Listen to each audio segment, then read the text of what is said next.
AITA for living outside of my means. My mom has told me to leave and I need some other opinions if I'm in the wrong. Basically, I am in my second to last year of university. I don't have a grad job lined up yet, but I plan on getting a part-time job once I graduate for rent and bills and such. The reason being a grad job is hard to get, and B, I want the leeway to relax a bit after my degree but continue living here. I've established a good social circle in my university, have a long-term girlfriend where we are talking about moving in together, and I genuinely can't imagine living anywhere else. I traveled back to my home city and my aunt asked me about my plans after I graduate and where I would be living.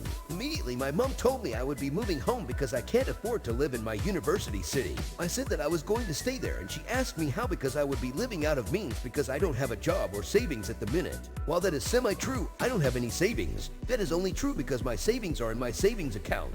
It has approx 10 pounds K and comprising of gift money for birthdays and Christmas as well as general savings. Before anyone asks, I don't have any access to this money because my parents have always kept the details from me. I can't access this money, but it's in there and I've seen banking statements for the account. I honestly do not want to move home for multiple reasons. My parents used to be very emotionally neglectful when I was young and in my teens to the point I needed to seek therapy. There is literally no room for me and my parents have given my childhood room away to my toddler sister, so I don't have a bedroom. And there are no spare rooms. When I go back for holidays, I sleep in the kitchen. See, my parents and I are fundamentally very different in how we live to the point I can only visit for a week before tensions run too high. I told my mom I was going to ask to use my savings because I want to use it to partially fund my rent until I get a grad job. But she blew up at me and said that it was for a house and that I am not allowed to use them for anything other than that. I said that was unfair because I plan on living in an apartment with my girlfriend in the city, so I would never be able to access those funds. I also said that the money would be going on my future living space and that she's not letting me access the account because I'm not following the life plan she set out for me. Things got heated and now she's saying I'm not welcome here and go back to my university flat. So am I wrong for not wanting to move back home and live out of means? AITA for wanting a college friend to watch our kids if we die rather than my sister-in-law. My wife and I are in our late 30s. We have 2 kids in elementary school. When we had our first kid, we wrote a will and included a prioritized list of who we want to care for our children should we die. My parents were listed first, my brother second, and my wife's sister third.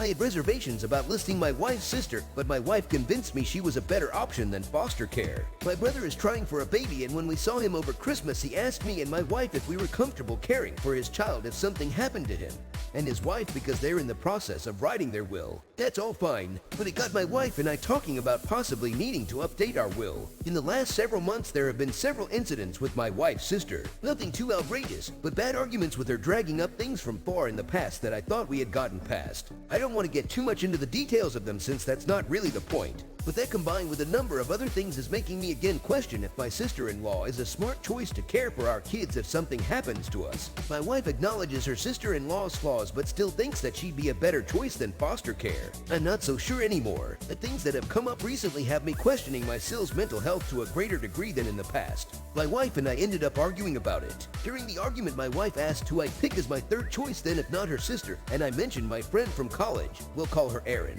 I've known Erin for 20 years at this point. My wife has known her for almost as long. Erin and my wife have always gotten along well. Our kids love her and she watches them frequently. She's level-headed, owns her own home, has a good job, and would be able to provide a stable and happy home life for our kids if need be. The only reason we never discussed this with Erin before is that when we originally wrote our will, she wasn't as settled, and we didn't love her long-term boyfriend at the time. No creepy vibes or anything like that, just not someone we'd want our kids living with, and I don't think he'd have ever agreed to it anyway. He's no longer in the picture though. My wife agrees that Erin would be a decent choice, but still wants her sister to be listed first. She thinks I'm being petty and spiteful because of the argument Sil and I had recently. She thinks it's better for our kids to be with family than just with a family friend, and she thinks it's unfair if no one in her family is listed at all. I don't think I'm being petty and spiteful, but I'm also not exactly unbiased. So I'm turning to the internet for relatively unbiased opinions. AITA for not tipping on an Uber Eats order, UK-based. The pretext, I was hungry, it was after midnight and I had no food in.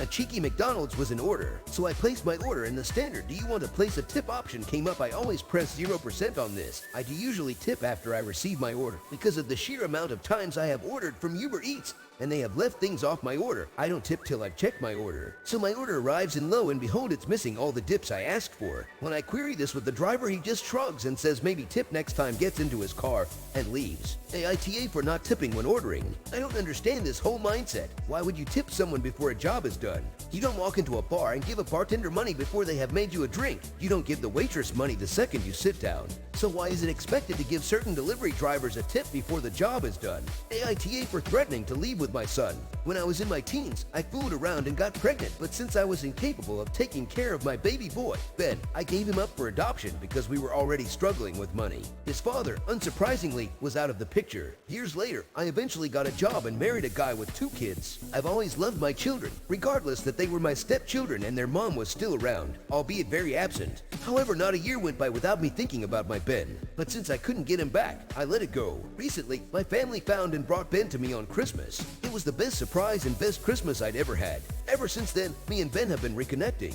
I've told him why I had to give him up and he understood. I'm honestly grateful that he has grown up to be so understanding. But I was horrified to learn that he was put in foster care because his adoptive parents turned out to be neglectful. I really wanted to make up for it. I've been spending a lot of time with Ben and my other kids have been complaining that I was paying less attention to them. I admitted to this apologetically and even my husband explained that I'd naturally spend more time with Ben since I haven't seen him in a long time. They've refused to understand and I was fine with that really. However, today it really escalated.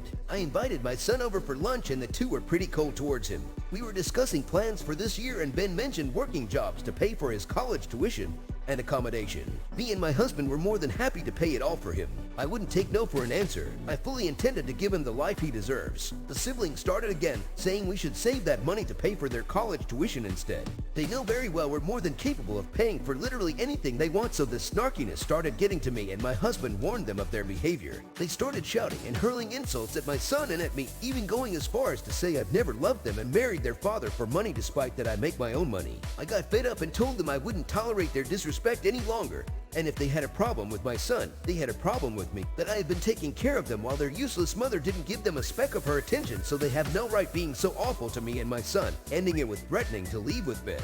I only said this out of anger and did not mean to sound so harsh, but I absolutely couldn't tolerate their behavior towards Ben. Honestly, I only want the best for Ben and be the parent I never was. I have been called by some of my in-laws to tell me I'm being dramatic, as I had expected, but I'm glad my husband is with me on this one. AITA for the harsh threat. AITA for shopping for sales when I don't necessarily have to. I found out a while ago that my local supermarkets do crazy markdowns 45 minutes before they close for food that is about to go past its BBD. Best bargains include 2 full lobsters for $4.50, half a kg of sea scallops for under $1, 4 racks of pork ribs for $5, and the list goes on. It's helped a lot with the budget as I share the groceries with my roommate who isn't as well off as I am, so it lets me continue buying and cooking some meals that he would otherwise be unable to afford. The other night I was hosting some mates for our friend's Christmas, and whilst it was definitely more extravagant than any of our past Christmas meals, because of shopping the sales it didn't cost me a whole lot. One of my mates asked me how much money he needed to send to me, but I told him what I told you guys in the first paragraph, and because of that I can afford to go all out. After this, Susie straight up asked how I felt stealing food from the poor. It caught me off guard, calls WTF, and I asked her what do you mean by that. She told me when she was young that her mom had to shop the specials in order to feed herself and the kids, and on nights where there weren't any, they had to just eat Vegemite on toast or something.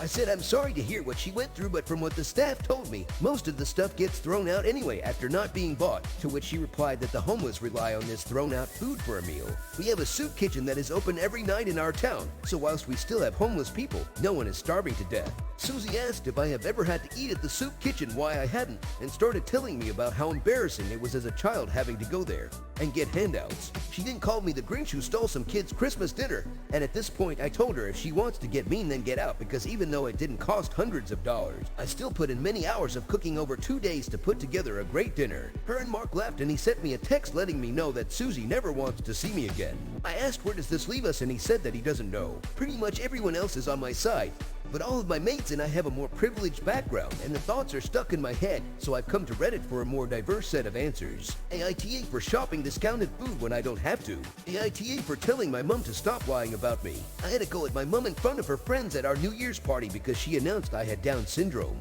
This is far from the truth. I do not have Down syndrome. There is no official documents or diagnosis from any doctors. I don't even have the same features as most people with Down syndrome. She just said it completely out of the blue for a party joke. After the party was over, she went off on me telling me to stop being sensitive about her jokes, when jokes like these aren't even the worst that come out of her mouth.